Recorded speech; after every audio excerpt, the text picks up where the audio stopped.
Eric, we chose Migrants in Central America, obviously.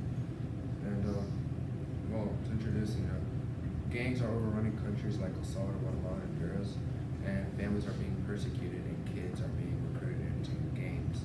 As you can tell, those pictures, some are as young as 11, and it's not just one or two kids that are 11. It's like 30, like a neighborhood. It's insane. And from experience, I can tell you that kids who refuse to join gangs actually either they get retaliated on, so your house could get robbed, your parents could get killed, or just a lot of different tragic events. And since there's a lot of sort of like child soldiers or like gangs, you can pretty much get robbed up by anybody. And I can tell you, me and my moms, we were walking down this like up this hill back from a restaurant, and we were robbed, and it was like a really crazy thing because I never thought it would happen to me, especially as a 7-year-old. And that just really opened up my eyes to the world. And events similar to this occur all the time, since everyone lives in fear in neighborhoods. And like statistics really do show El Salvador ranks as #1, Honduras as 2nd, and Guatemala as 7th as the most murderous countries in the world. Well, like Jordan was saying, the story about him getting robbed, he was having, well, there's a lot of them. It's just not him, but it's everybody. Because, like he was saying, 30 kids inside a neighborhood. There's like probably 1,000 neighborhoods in these countries, these places, and it's really harsh to see that this happens. Because if you compare it from here in the United States, you don't see this kind of activity here.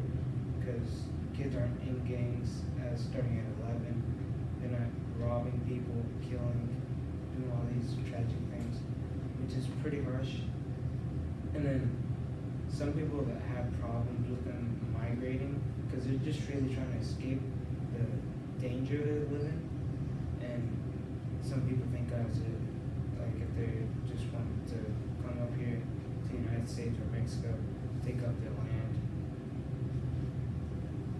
Now, imagine yourself, you and your family being persecuted, and you used to have a good life, like you could go from being a doctor to, working a farm somewhere in Southern California, and that's, if you make it, because so many people sacrifice, like families are split up, and you could like lose your job, and so it's just to cross the border, it's just like that, like slight chance of freedom that you get. So put yourself in a child's position or a parent of a child that's young and just again coming into your house, breaking in, taking one of your children by force, splitting you apart just like he was saying. That's why people is trying to escape and leave the area. And usually it's just not that. You always hear everything. Like there was one time on this article I read on, what website, but it talked about a bus driver not paying a fee and a gang coming back, finding him and killing him, including 28 passengers, and leaving a note that this is like a sign of if you do not pay, you owe us. So technically it's kind of harsh. And during his term, former President Obama and the current Mexican president created a policy where immigrants would be stopped at the southern Mexican border to prevent them from coming into the U.S. border. And because of that, there's been like sort of like less immigrants coming into the U.S. It's something that we haven't really paid attention to. And with the Trump administration taking away DACA, that means that currently there's no legal process to enter the United States from Central America. And just to wrap it up, according to the Universal Declaration of Human Rights, people have the right to move freely, and Central Americans are being denied this right. That you want to talk about? Yeah, I do. Okay. Because you had one before that too. Yeah. These are the countries affected by gangs, so sort of like the gang population, and for some reason Guatemala's. But El Salvador and Honduras, like I was saying, those those like main three are really affected. These other like aren't really much of Central America. They're sort of like the countries that you rarely hear from about gangs. And yes, this is the gang membership. So as you can see, Honduras has the most, and Guatemala and El Salvador. Like still, they top these ranks whenever it comes to gangs, which is why they're crime ridden and there's like so many different murders and robberies and just trash going on. So, well, I would say probably most of us in the room have an idea about size, but thinking about, particularly Honduras, Guatemala, thinking about the size of those countries, the relative square mileage of those countries in comparison to the United States, thinking about 36,000 gang members, 112 gangs, or in, Guatemala, significantly, fewer than Honduras in terms of number of gang members, but number of gangs, 434, when you think about the size of those countries, right? Yeah. I mean, I know that like I did my research a long time. El Salvador is smaller than New Jersey, and it's a country, whereas New Jersey is a state. So you just imagine like the comparison is just really insane because pretty much everybody could be, not everybody, anybody you look at could be a gang member, a former gang member. Yeah, yeah. And I think it's interesting, like, so my husband takes students from Bellarmine to Belize pretty often for, they do an immersion trip and do lots of different things.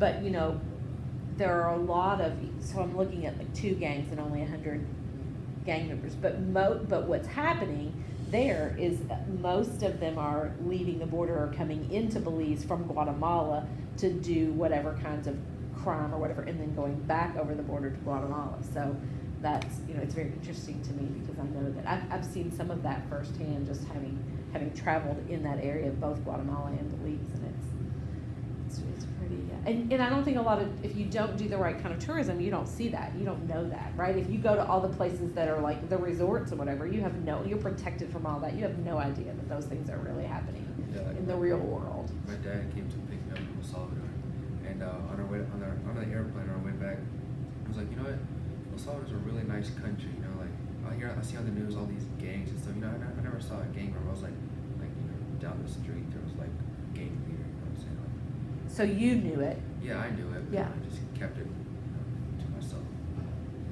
but he doesn't see that, Yeah. right? Because you're not looking for that. Yeah, so that's something you expect, especially in a country Right. that's. Okay, so this is an obvious question, but why did you guys pick this topic? Well, I wanted to do international justice, Okay. and I needed a partner.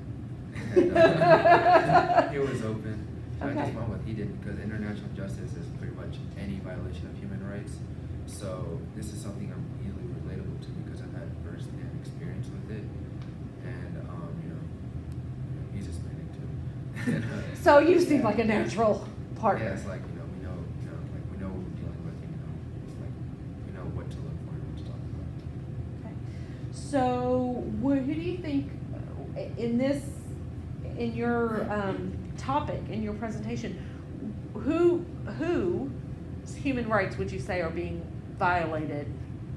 Central Americans. Yeah, but what specifically? Yeah, more like, are you talking about gang members or like? I don't know, you tell me, because I could see this from a couple different angles, so. Honestly, I would say both because it's the kids, so it's more like, the kids are growing up as gang members, because it's been going on since the 80s, after the Civil War, because it all started in El Salvador. So, I say more, it's more like the kids' human rights being denied, because as they grow up, it just makes the whole situation worse. They grow into, young men, and then, it's just another cycle, it just goes and goes. And when they're young and impressionable, Yeah. and then what about the victims of the gangs? Yeah. Right? So you talked about some specific examples of that. Yeah, I mean, majority the victims are gang members, but there's always innocent people caught in the crossfire. Like he said, there was buses being burned down, and I've heard of that multiple occasions where they'll go for the bus driver, but they'll just go ahead and take everybody with them to show don't do that again.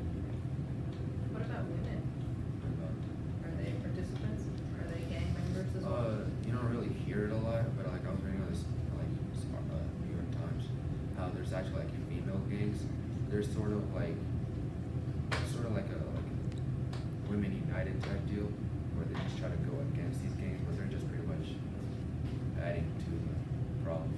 Like, are they good people or are they, no, they're bad? They think they are.